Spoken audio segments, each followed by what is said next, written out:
कोई मेरे से सवाल करे कि आप प्रधानमंत्री होते तो क्या करते, मुझे प्रधानमंत्री बनना नहीं है, चुनाव लड़ना नहीं है, पर एक आम आदमी की हैसियत से कोई मुझसे पूछे कि आप प्रधानमंत्री होते तो क्या करते, मैं प्रधानमंत्री होता तो केवल 3 काम करता, सिर्फ 3 काम।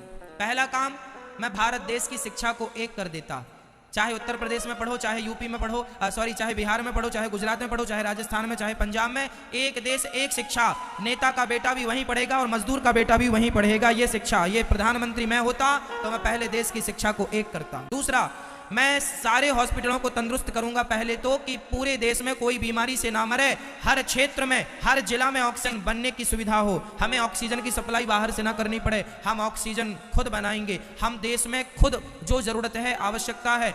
और आपको बता दूं मैया, दुनिया में सबसे ज्यादा दवाई भारत में बनती है, सबसे ज्यादा टीका भारत में बनते हैं, यहां तक कि पोलियो का टीका भारत में बना, वर्तमान में कोरोना का टीका भारत में। हमारे देश में टैलेंट की कमी नहीं है, हम मुंह नहीं ताकते कि भैया तुम कोरोना का टीका हमें दे दो, तुम चूल्हे में जाओ, हम खुद बना लेंगे। भारत टैलेंटेड व्यक्ति है, भारत के अंदर टैलेंट की कमी नहीं है, हमने सारी दवाइयां बनाई। आज पहले वो होती थी ना, दाग दाग हो जाते तो उसका टीका लगता, आज बच्चों को जितने टीका लगते हैं उनमें 90% टीका भारतीय टीका है, वो सबसे सस्ते हैं और उपयोगी हैं। हम भारतीय लोग ना दवाई भी खूब बनाते हैं पर इलाज नहीं दे पा रहे हैं क्योंकि नीतियां खराब हैं।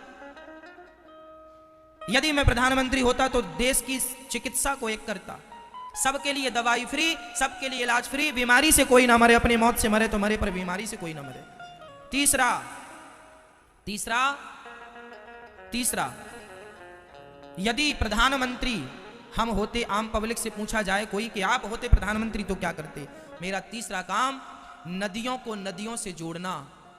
यदि आज नदियों को, बड़ी नदी को छोटी नदी से जोड़ दिया जाए तो जितना पानी बह के समुद्र में जाके खारा हो जाता है, छोटी नदी सूखी पड़ी है, बड़ी नदी का पानी बहता जा रहा है, अरे बड़ी नदी को छोटी नदी से जोड़ देने से और छोटी को और छोटी से जोड़ देने से और छोटी को और छोटी नदी से जोड़ देने से क्या होगा कि भारत में फसल ज्यादा होगी। आज जहां पानी है वहां का किसान तो सुखी है, पर जहां पानी नहीं है वहां का किसान आत्महत्या कर लेता है पानी ना होने के कारण। इसलिए यदि नदियों को नदियों से जोड़ दिया जाए तो लाखों किसानों का फायदा होगा और जो पानी का लेवल नीचे चला गया, पानी का स्तर, वह पानी ऊपर आ जाएगा और पानी की समस्याएं खत्म हो जाएंगी और देश को पानी मिल जाएगा। आज हमारे भारत में बहुत सारे जिला ऐसे हैं जिसमें चेन्नई का नाम सबसे आगे है कि वो सूख गई है, 2000 फीट नीचे भी पानी नहीं है। कल को आपके शहर की बारी है जहां खोदने से पानी नहीं होगा, कल आपके पास पैसा बहुत होगा मेरी माँ, पानी नहीं होगा। आज 20 रुपए लीटर पानी बिकता है और अच्छा पानी 50 रुपए लीटर बिकता है, वो दिन दूर नहीं जब 1000 रुपए लीटर पानी बिकेगा। यदि आज नहीं जागे, नदियों को नदियों से नहीं जोड़ा, पानी नहीं बचाया, तालाबों का संरक्षण नहीं किया, तो वो दिन दूर नहीं जब 1000 रुपए लीटर तुम पानी पियोगे और तुम्हारी औलाद तुम्हें गाली देगी कि हमारे देश के हमारे माँ बाप ने क्या किया, पानी तक नहीं बचाया।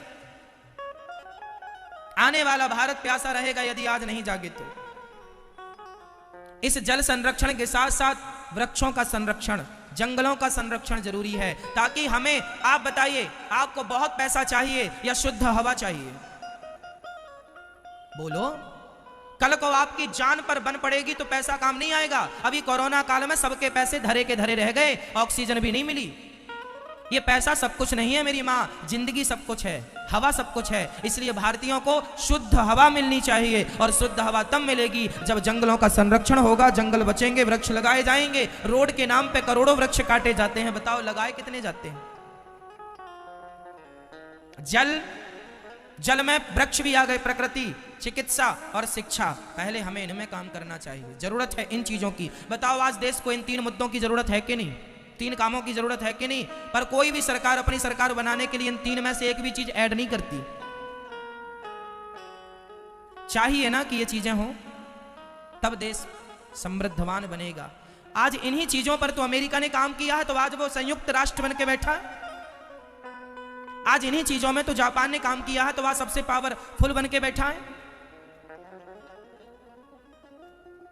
चाइना हमसे आबादी में बड़ा है, लेकिन फिर भी वो इस काम पे लगा हुआ है, इसलिए आज बहुत पावरफुल, ताकतवर बन के बैठा है। और हम दिनों दिन कमजोर होते जा रहे हैं। किस बात पर? इसी बात पर कि हम लोग ध्यान नहीं दे रहे हैं अपनी शिक्षा पर, अपनी चिकित्सा पर, अपने देश पर। आज भारत में परिवारवाद है, परिवार, ये मेरा बेटा है तो यही नेता बनेगा यही देश चलाएगा, योग्य है तुम चूल्हे में जाओ, तुम योग्य हो तो हो, पर ये बेटा है हमारा इसलिए चलाएगा। भले भले वो बिल्कुल अनपढ़ है, भले उसको काखा गाखा का ज्ञान नहीं है, पर नेता है इसलिए। क्या करोगे अब? चलो हम तो आपको भागवत सुनाए।